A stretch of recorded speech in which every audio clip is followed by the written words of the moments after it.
എന്താ വിശേഷം? അപ്പ അറിഞ്ഞില്ലേ? എനിക്ക് തമാശ തോന്നുന്നത്, സോളാറിന്റെ പേരിൽ ഒരു ജുഡീഷ്യൽ കമ്മീഷൻ വെച്ചു, ഒരു മുഖ്യമന്ത്രിയെ ചോദ്യം ചെയ്തു.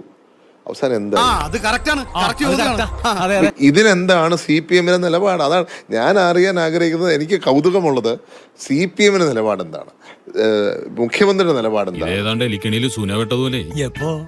എല്ലാ കാര്യത്തിലും മോറൽ പോലീസിംഗ് ആയിരുന്നു. 2013 നിങ്ങൾ നോക്കിയേ, കരിക്ക് കുടിച്ചെന്നും പറഞ്ഞ് തിരുവഞ്ചൂർ സാറിനെതിരെ, കൊടുക്കുന്നില്ലെതിരെ, എന്റെ ഫാദറിനെതിരെ. ഞാനൊരു സത്യം പറഞ്ഞ് വിശ്വസിക്കൂ, എനിക്കത് ഓർമ്മയില്ല. അതുപോലെ തന്നെ ഉള്ള ആ ഒരു ചെറിയ ചെറിയ ബാലിശമായിട്ടുള്ള ആരോപണം ഞാൻ ഇന്ന് ഓർക്കുന്നു. എന്നെ പറ്റി ദേശാഭിമാനി എഴുതിയ വാർത്തകൾ ഞാനിന്ന് തിരിച്ചു പറയാൻ ആഗ്രഹിക്കുന്നില്ല.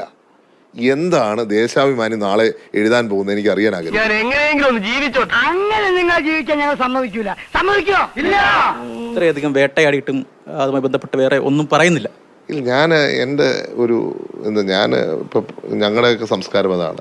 ഞങ്ങൾ ആരെപ്പറ്റി മോശം പറയാൻ ആഗ്രഹിക്കും. ഞാൻ എൻ്റെ ജീവിതത്തിൽ ആരെപ്പറ്റി മോശം പറഞ്ഞിട്ടില്ല, പറയാൻ ആഗ്രഹിക്കുന്നുമില്ല.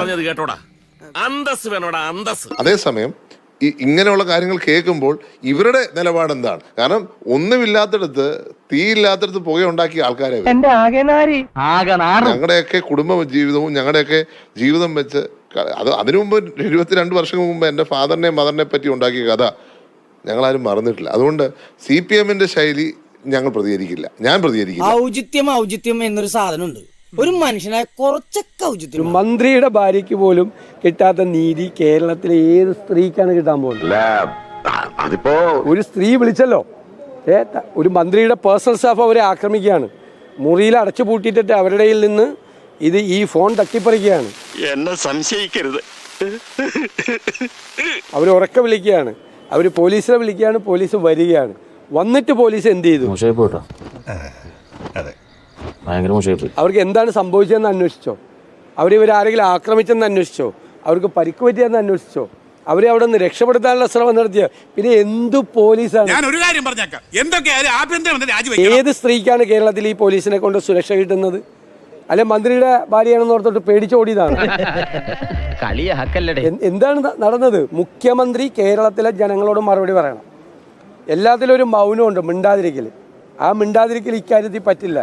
പിന്നെ എന്തിനാടോ ഇങ്ങനെ ആണെന്നും പറഞ്ഞ് നടക്കുന്നത്? കാരണം സ്ത്രീ സുരക്ഷയുടെ ഏറ്റവും ടോപ്പിലുള്ള ആളാന്നും പറയില്ല. ആ കപ്പും പിടിച്ച ഇരിപ്പുള്ള ഫോട്ടോയാണ് എൻ്റെ മനസ്സിൽ ഈ സംഭവം വന്നപ്പോൾ വന്നത്. അപ്പം അതെല്ലാം വെറും PR ആയിരുന്നു. പോലീസ് ഒരു സ്ത്രീയെ ഉപേക്ഷിച്ച് പോവാണ്. നിങ്ങളൊന്നത് ആലോചിച്ച് നോക്കിയേ. അവരുടെ പരാതിയുടെ പുറത്ത് വരുന്ന പോലീസ് അവരെ കാണാതെ, അവരെ മുറിയിൽ അടച്ചു പൂട്ടിയിട്ട് അവരെ ബലപ്രയോഗം നടത്താണ്. എന്ത് ചെയ്യുന്നതിന് മുമ്പും ഒന്ന് ആലോചിക്കണം. വെറുതെ എടുത്തു ചാടരുത്. എന്താ ഇപ്പൊ എടുത്തു ചാടിയാല് കുണ്ടി കുത്തി വീഴും. പേഴ്സണൽ സ്റ്റാഫ് മന്ത്രിയുടെ എന്തൊരു പരിതാപകരമായ അവസ്ഥയാണ്. ഇത് എന്തൊരു മന്ത്രിസഭയാണ്. നാണമായിട്ട് വയ്യ. നമുക്ക് നാണോ? ഇവർക്ക് നാണോ ഇല്ലെങ്കിൽ ഞങ്ങൾക്ക് നാണമായിട്ട് വയ്യ. ഇത് കണ്ടിട്ട് നാട്ടിൽ ഇനി ഞാനില്ല. ഞാൻ മുഖ്യമന്ത്രി എന്തു പറയുന്നു എന്നറിയാൻ കാത്തിരിക്കുകയാണ് ഈ വിഷയത്തിൽ. മുഖ്യമന്ത്രി എന്തു പറയുന്നു, എന്ത് നടപടി സ്വീകരിക്കുന്നു എന്നറിയാൻ കാത്തിരിക്കുകയാണ്. എന്ന് പറയട്ടെ. പുതിയ പാരയായിരിക്കും. ശ്രീ KB ഗണേഷ് കുമാർ എന്ന് പറയുന്നത് മറ്റാരെയും പോലെയല്ല. സാധാരണ ഒരാളെ 3 പേരടിക്കുക, ആ 3 പേരടിച്ചതിന്റെ 3 പാടുണ്ടാവുക എന്ന് കേട്ടിട്ടുണ്ട് നമ്മൾ. പക്ഷേ ശ്രീ KB ഗണേഷ് കുമാറിന്റെ ചരിത്രം എന്താണ്? ഒരൊറ്റ അടിയിലെ ഒരു പാടിന് 3 അവകാശികൾ ഉണ്ടായ ആളാണ് ശ്രീ KB ഗണേഷ് കുമാർ. അത് ശരി. 3 അടി ഉണ്ടാകാറുണ്ട്. ഇത് ഒറ്റ അടിക്ക് 3 അവകാശികൾ ഉണ്ടായിട്ടുള്ള ആളാണ്. ആ അടിയുടെ പാടിന് 3 അവകാശികൾ ഉണ്ടായിട്ടുള്ള ആളാണ് ശ്രീ KB ഗണേഷ് കുമാർ. ഇതൊക്കെ കേരളീയ പൊതുസമൂഹത്തിന് നല്ല ബോധ്യമുണ്ട്. ഇപ്പം സംഭവിച്ചുകൊണ്ടിരിക്കുന്നത്, ശ്രീ ഉമ്മൻചാണ്ടി എന്ന് പറയുന്ന മനുഷ്യന്റെ മനസ്സ് എപ്പോഴെങ്കിലും വേദനിച്ചിട്ടുണ്ടെങ്കിൽ അതിന്റെ കൂലിയാണ് എന്ന് ശ്രീ KB ഗണേഷ് കുമാർ മനസ്സിലാക്കുന്നത് നന്നായി. ഇനി ഗൗരവതരമായ ചോദ്യമുള്ളത്, ഈ സംസ്ഥാനം ഭരിക്കുന്ന സംസ്ഥാന സർക്കാർ ഒരു മെയിലിലൂടെ ഊരും പേരുമില്ലാത്ത, ആരുടേതാണെന്ന് പോലും അറിയാത്ത മെയിലിലൂടെ SIT രൂപീകരിച്ച് അന്വേഷണം നടത്തി ഒരു ഹോട്ടൽ വളഞ്ഞ് ജനപ്രതിനിധിയെ അറസ്റ്റ് ചെയ്യാൻ താല്പര്യപ്പെടുന്ന കേരള പോലീസിന് നേതൃത്വം കൊടുക്കുന്ന കേരളത്തിന്റെ മുഖ്യമന്ത്രി ശ്രീ പിണറായി വിജയനോട് ചോദിക്കാനായിട്ടുള്ളത്, അങ്ങയുടെ ക്ലിഫ് ഹൌസിനോട് വളരെ അടുത്ത് താമസിക്കുന്ന ശ്രീ KB ഗണേഷ് കുമാറിനെ അറസ്റ്റ് ചെയ്യാൻ അങ്ങയുടെ പോലീസ് എപ്പോഴാണ് പുറപ്പെടുക? എപ്പോഴാണ് ആ മന്ത്രിയുടെ രാജി ചോദിച്ചു വാങ്ങിച്ചതിന് ശേഷം കസേരയിലേക്ക് ചമറഞ്ഞിരുന്നിട്ട് കപ്പിൽ ചായ കുടിക്കുക എന്നൊക്കെ അറിയാൻ കേരളത്തിലെ ജനങ്ങൾക്ക് താല്പര്യം. കേരളം ഭരിക്കുന്ന CM ഇങ്ങനെ ഒരു കോമാളിയാവരുത്. അതേടാ ഞാൻ ഇതിനകത്ത് വളരെ ഗൗരവതരമായ വിഷയമുണ്ട്. കേരളത്തിന്റെ പൊതുസമൂഹം ചോദിക്കുന്നുണ്ട്, ആരോപണങ്ങൾ ഉന്നയിക്കുമ്പോൾ അതിനകത്ത് ആ ആരോപണങ്ങളുടെ കേസ് അന്വേഷിക്കുന്നതിനകത്ത് രാഷ്ട്രീയമുണ്ടോ? ജനങ്ങൾ ചോദിക്കുകയാണ്. ആ ചോദിക്കുമ്പോൾ ഇവരെന്താ മറുപടി പറയാൻ പോകുന്നത്? നാണക്കേടായി പോയി. നിങ്ങൾക്ക് മാത്രമല്ല എനിക്ക് നാണക്കേടാ. ഇതാ നോക്കുക, കേട്ട് തൊഴിൽ രുചിയാ. ശ്രീ KB ഗണേഷ് കുമാറിനെ പോലെ നിരന്തരമായ ആരോപണങ്ങൾ ഏറ്റുവാങ്ങുന്ന ഒരു സീരിയസ് ആയിട്ട് ആരോപണങ്ങൾ കേൾക്കേണ്ടി വരുന്ന ഒരു ഹാബിച്വൽ ഒഫൻഡർ, അദ്ദേഹത്തിനെതിരായിട്ട് അദ്ദേഹത്തിന്റെ ഭാര്യ വളരെ ഗൗരവതരമായ ഒരു ആരോപണം ഉന്നയിക്കുന്നു. അത് മാധ്യമങ്ങളോട് ഉന്നയിക്കുകയല്ല. ഈ സംസ്ഥാനത്തിനകത്ത് ഈ രാജ്യത്തിനകത്ത് തന്നെ എല്ലാ സ്ത്രീകൾക്കും വിശ്വാസത്തോടു കൂടി പരാതി പറയുവാൻ കഴിയുന്ന കൺട്രോൾ റൂം നമ്പർ അല്ലെ 112 അവർ വിളിക്കുന്നു. ആ വിളിക്ക് എന്ത് പരിഹാരമുണ്ടായിന്ന് കേരളത്തിന്റെ മുഖ്യമന്ത്രി പറയണം. എന്റെ ഈശ്വര, എന്റെ ജീവിതത്തിൽ ഞാൻ ഇങ്ങനെ ഒരു പുലിവാൽ പിടിച്ചിട്ടില്ല. 2, അതിനെ തുടർന്ന് SP ആ വിഷയത്തിനകത്ത് ഇടപെട്ടിട്ട് എന്ത് മറുപടി ഉണ്ടായി, എന്ത് തീരുമാനം ഉണ്ടായി എന്ന് SP പറയണം. പെരുമ്പാമ്പ് വിഴുങ്ങി അവന്റെ തലയിൽ ഇന്ന് അവരുന്നയിച്ച ശ്രീ KB ഗണേഷ് കുമാറിന്റെ ജീവിത പങ്കാളിയായ അതിജീവിത ഗാർഹിക പീഡനങ്ങൾ നിരവധി തവണ ഏറ്റുവാങ്ങേണ്ടി വന്ന അതിജീവിത പറഞ്ഞ ഏറ്റവും പ്രധാനപ്പെട്ട വസ്തുതയുണ്ട്. എന്താണ് അവര് പറഞ്ഞത്? അവരുടെ ഫോൺ ചോർത്തിക്കൊണ്ടിരിക്കുകയാണ് മന്ത്രി. എങ്ങനെയാ കഴിയുന്നത്? നിങ്ങൾ വിചാരിച്ച ഫോൺ ചോർത്താൻ കഴിയുമോ? എത്ര ഗൗരവമുള്ള ആരോപണമാണ് അവർ ഉന്നയിച്ചിരിക്കുന്നത്. കൃത്യമായ അധികാരത്തിന്റെ എല്ലാ തരത്തിലുമുള്ള ദുർവിനിയോഗം അല്ലേ നടന്നിരിക്കുന്നത്.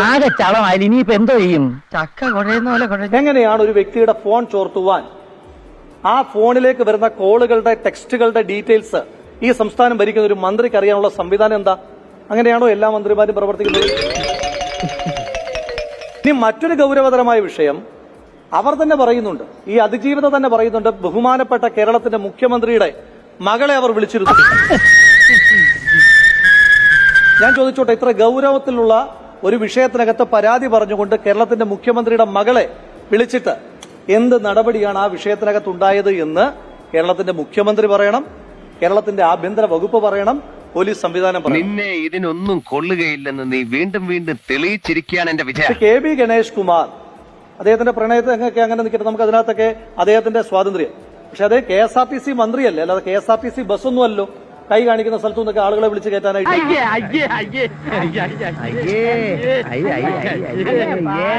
അപ്പോൾ ഇത്തരത്തിൽ ഒഴിഞ്ഞു സിനിമാ ഡയലോഗ് ഇറക്കിയത് കൊണ്ട് കാര്യമില്ല. ഒരാളല്ല 5000 പേരോട് പ്രണയമുണ്ട് എന്നൊക്കെ പറയുന്നത് സിനിമയിലെ ആരെങ്കിലും സ്ക്രിപ്റ്റ് എഴുതി കൊടുത്താൽ മന്ത്രിക്ക് സിനിമയിൽ അഭിനയിക്കാൻ പോകുമ്പോൾ പറയാം.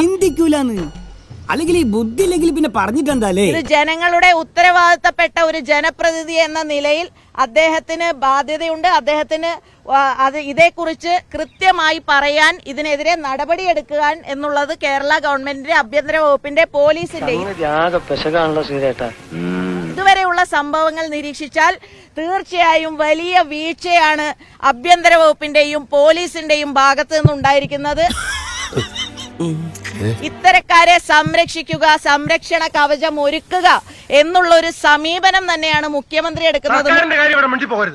അവരുടെ പരിഷ്കാരങ്ങളാ ഞങ്ങൾ മുഖ്യമന്ത്രിയോട് തന്നെ ഞങ്ങൾ ചോദിക്കാൻ ആഗ്രഹിക്കുകയാണ്, ആ ഭാര്യയുടെ കരച്ചിൽ മുഖ്യമന്ത്രി കേൾക്കുന്നില്ലേ? ആ ഒരവസ്ഥ മുഖ്യമന്ത്രി കാണുന്നില്ല. നമ്മുടെ ഗവൺമെന്റ് എന്തൊക്കെ ജനങ്ങൾക്ക് കൊടുത്തു, കൂടുതലും വാഗ്ദാനങ്ങളാ കൊടുത്തത്. ആദ്യം വ്യക്തി നന്നാവണം, എങ്കിലേ കുടുംബം നന്നാവൂ. കുടുംബം നന്നായ സമൂഹം നന്നാവൂ. സമൂഹം നന്നായ രാജ്യം നന്നായി. രാജ്യം നന്നായ ലോകം നന്നാവും. ഒരു 6 ഇഞ്ച് നീങ്ങി ഒരു ചുവന്ന സ്വിച്ച് കാണുന്നുണ്ടോ? കാണുന്നുണ്ട്. ഈ സ്വിച്ചിന്റെ കാര്യമാണ്.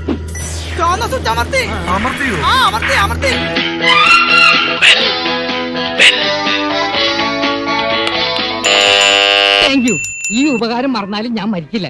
ഇതൊക്കെ എന്ത് അപ്പോ നാളെ നേരത്തെ തന്നെ ഇങ്ങോട്ട് എത്തണം കേട്ടോ. ശരി.